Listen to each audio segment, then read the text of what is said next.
O fenômeno do retorno, não é, de alguns evangélicos ao catolicismo romano, à Igreja Católica Apostólica Romana. Eu não sei se você já parou para perceber ou para pensar sobre isso, mas eu já tive já algumas conversas e vi muitos relatos sobre esse assunto, não é, de evangélicos que estão retornando à Igreja Católica Romana. E isso é um fenômeno um pouco estranho, né? Porque estamos acostumados a ver naturalmente, né, aquilo que é chamado de conversão em nosso contexto brasileiro, pessoas que saem da Igreja Católica Apostólica Romana para igrejas evangélicas, certo? Eu não estou dizendo que isso significa que houve conversão de verdade, né? Às vezes as pessoas saem da Igreja Católica Romana porque elas não se encontraram lá, não entenderam muito bem como que é, estão ali, mas são cristãos nominais, na verdade, católicos nominais, né? E então, em igrejas evangélicas, você, pelo menos historicamente, você tem mais atividade, não é? E mais envolvimento dos membros e, consequentemente, isso é mais atrativo. Então, há muita conversão falsa nesse sentido, né? Você só está mudando de ambiente religioso, mas não há conversão genuína. Só que isso tem acontecido, tá? Tem acontecido. Inclusive, eu já fui convidado até para retornar à nave-mãe, né? Já fui convidado também a retornar para a nave-mãe. Eu respondi a pessoa, né? Numa conversa pacífica, né, um debate pacífico, digamos assim, e a pessoa não pôde me convencer do contrário, né? Porque eu firmei e mantive isso até o final, que eu nunca saí da Igreja Católica. Nunca saí da Igreja Católica. Que só tem uma igreja, ela é católica. Ela é una, santa, católica e apostólica. A questão é, você faz parte dela? A questão é, essa que tem esse nome, não é? Essa instituição que tem esse nome é essa igreja? Esse é o ponto aqui, porque eu nunca saí dela. Eu não nego os artigos do credo, eu não nego, não é, aquilo que o evangelho ensina. Como é que eu não sou parte da Igreja Católica? Eu não sou parte da instituição, não é, católica apostólica romana, mas parte da Igreja Católica, que é a Igreja de Cristo, não é? Eu sou um crente, sou membro do corpo de Cristo. Ponto.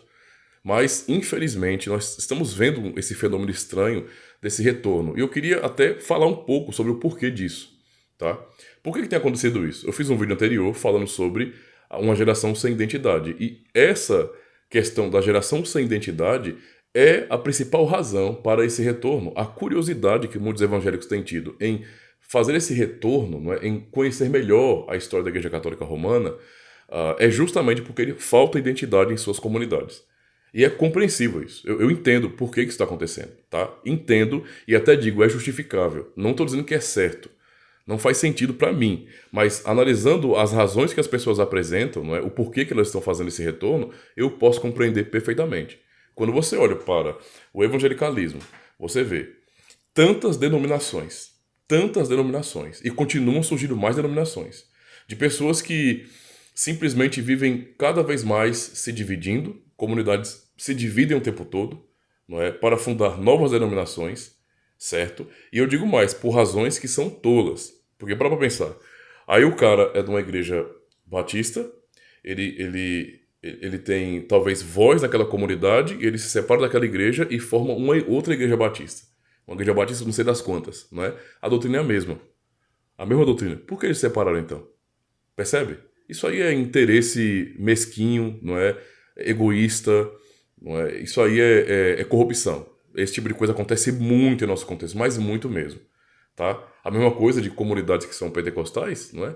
Eles têm uma discordância, geralmente a discordância não é de doutrina, não é? É coisas bobas, eu digo até idiotas, se separam e fundam outras comunidades, não é? Com nomes de Assembleia de Deus, de Igreja Pentecostal, não sei das contas, com a mesma doutrina, certo? São pessoas que querem, parece que sonharam em ser líderes, não é? E porque não há esse reconhecimento das comunidades, eles realmente montam a sua própria igreja, certo? E isso acontece o tempo todo, não é? Neopentecostalismo, etc. Há um crescimento grande de denominações, não é que não para de jeito nenhum.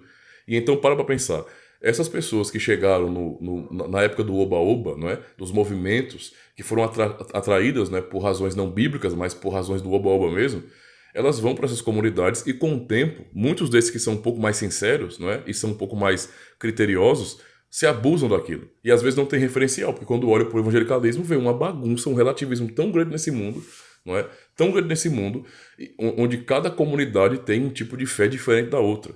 Isso é estranho e é um mau testemunho terrível. E quem olha para as igrejas evangélicas fica realmente confuso, fica perdido.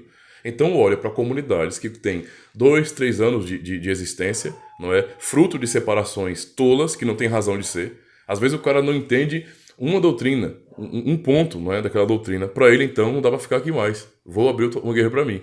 Isso acontece demais. Pessoas que se autoconsagram, auto-ordenam pastores.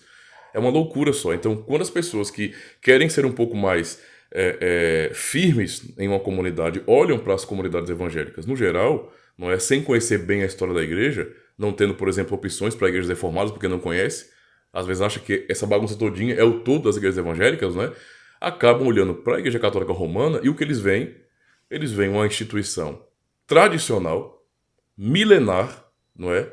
E que tem toda uma identidade para apresentar para eles. Todo um programa, todo um sistema, algo muito organizado, não é? De uma instituição gigantesca e que sempre tem a narrativa ou o discurso de que nós somos uma igreja só. Nós não somos divididos como vocês. Embora isso não seja 100% verdade, porque você tem muitas ordens, inclusive ordens históricas, que têm discordâncias doutrinárias, mas eles toleram isso na instituição, certo? E isso acaba sendo algo atrativo. Poxa, você olha para a Igreja Católica Romana e o que eles vão falar, por exemplo, sobre o início da igreja. Eles vão tocar logo no assunto da patrística. Então, tenta imaginar, não é? Você pensa em 2.000 anos atrás, você tem a patrística, não é? 2.000 anos, 1.500 anos atrás, você tem uma patrística, ou seja, teólogos, não é? Os pais da igreja, grandes teólogos na história, muita teologia desenvolvida, não é, por causa de concílios, etc.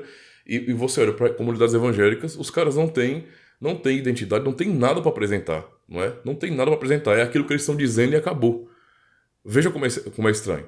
Enquanto você vê um evangélico dizendo que não, porque a Bíblia, ele nem explica a escritura, não expõe nem nada, mas diz que o que ele está dizendo da Bíblia é verdade. Enquanto a Igreja Católica Romana apresenta, não é, o colegiado, apresenta a patrística, não é, a tradição, ou o que eles chamam de santa tradição, para ser a interpretação da escritura. Isso é atrativo para pessoas que realmente elas buscam uma identidade na igreja. Olham para o evangelicalismo e ficam espantadas com a grande confusão. A verdade é essa. Então, esse retorno à Igreja Católica Romana não é uma coisa estranha. É muito natural, não é? Justamente por essa relativização que existe nas igrejas evangélicas. Agora, eu gostaria de falar sobre um outro assunto referente a isso, né, que também é atrativo, que é justamente essas pessoas que têm esse interesse são conquistadas também, né, quando começam a estudar sobre e conhecer católicos romanos que têm disposição para poder ensinar, né, eles vão sempre apelar para a patrística e principalmente para a sucessão apostólica, para mostrar, não é, que a Igreja Católica, então, já existia antes da patrística, antes de ser chamada de Igreja Católica Romana, pensando que é a mesma coisa, a mesma instituição. Não é? Isso é algo falacioso, tá bom? Então eu pretendo mais para frente fazer um vídeo um pouco mais elaborado sobre esse assunto da sucessão apostólica, se houve realmente uma sucessão apostólica ou isso é uma falácia histórica. Eu já vou adiantar que isso é uma falácia, uma forçação de barra muito grande e nós podemos observar isso já no início da patrística. Os pais apostólicos, não é? As suas contradições teológicas são demais. Você vê unidade, não é, doutrinária entre os apóstolos, o ensino deles é um ensino reto, não é? É o ensino de Cristo. Mas quando você vai para a patrística, você vê distorções, você vê pensamentos diferentes, então não dá para poder considerar isso. E mesmo você não tem, não é, algo seguro com relação à sucessão. Não faz sentido. Não é? Tanto é que, se você olha para a doutrina dos apóstolos e para a doutrina que eles desenvolveram, a partir da patrística, você percebe que há uma disparidade muito grande. Então, como assim, né? Como assim? Então você vê que a doutrina deles nem apostólica de verdade é. Fugiu muito daquilo. Tá? Muito mesmo. Mas a gente vai fazer um vídeo mais elaborado sobre isso. Mas é um ponto que atrai também as pessoas, tá certo? Para pessoas que estão em comunidades evangélicas, então, que estão confusas, com medo, não é, inseguras com relação ao que fazer, porque olham para todas as comunidades e veem uma bagunça tão grande, debates inúteis na internet, pessoas que não têm nada para apresentar, a não ser a sua própria fala, não é? Eu queria apontar um caminho para essas pessoas, certo? Se vocês querem fazer parte de uma comunidade, ou pelo menos conhecer nesse sentido mais a identidade da igreja na história, não é? A história da igreja, há sim esperança para você, há sim caminhos, não é? Existem comunidades evangélicas que são fiéis, então é importante que você saiba procurá-las, entendeu? Saiba procurá-las. Comunidades que têm história, que têm identidade, tá bom? Eu posso citar várias, não é, dessas comunidades. tá bom? Dentro dos batistas, por exemplo, você tem batistas que são batistas confessionais, não é? São batistas monegistas confessionais. Eles têm uma história grande, não é como as comunidades evangélicas modernas, não é? Nós temos também, a qual eu faço parte, igrejas reformadas. Aí você pensa em igrejas presbiterianas, tá bom? Que tem uma história que tem base nas confissões de fé de Westminster, né? Iniciando ali na Escócia com John Knox. E também tem as igrejas reformadas, não é? No caso, eu faço parte dessa tradição, que é das igrejas reformadas dos Países Baixos, onde nós subscrevemos as 3 formas de unidade. Essas comunidades que eu citei aqui, elas têm confissões. Elas têm uma história, elas têm uma identidade. Elas não são comunidades que começaram agora, tá bom? Nossa comunidade, por exemplo, ela está nessa batalha pela fé desde o século XVI, tá? Inclusive até uma dica para evangélicos brasileiros que acham que sua comunidade de 50 anos é muito velha, né? Muito antiga. Ou quem acha que porque tem 100 anos, 120 anos, são muito antigos, muito tradicionais, foram os primeiros que chegaram no Brasil, pode tirar o cavalinho da chuva. Né? As igrejas reformadas estão nessa batalha, tá? Sem negar ou abandonar o entendimento de que há uma igreja só, mas nós temos uma identidade histórica, não é? Uma confessionalidade, temos confissões de fé, tá bom? Subscrevemos os 3 credos ecumênicos, o credo niceno, o credo apostólico, o credo de Atanásio também, certo? E temos catecismos, tá? Temos nosso próprio catecismo, que mostra exatamente as nossas doutrinas.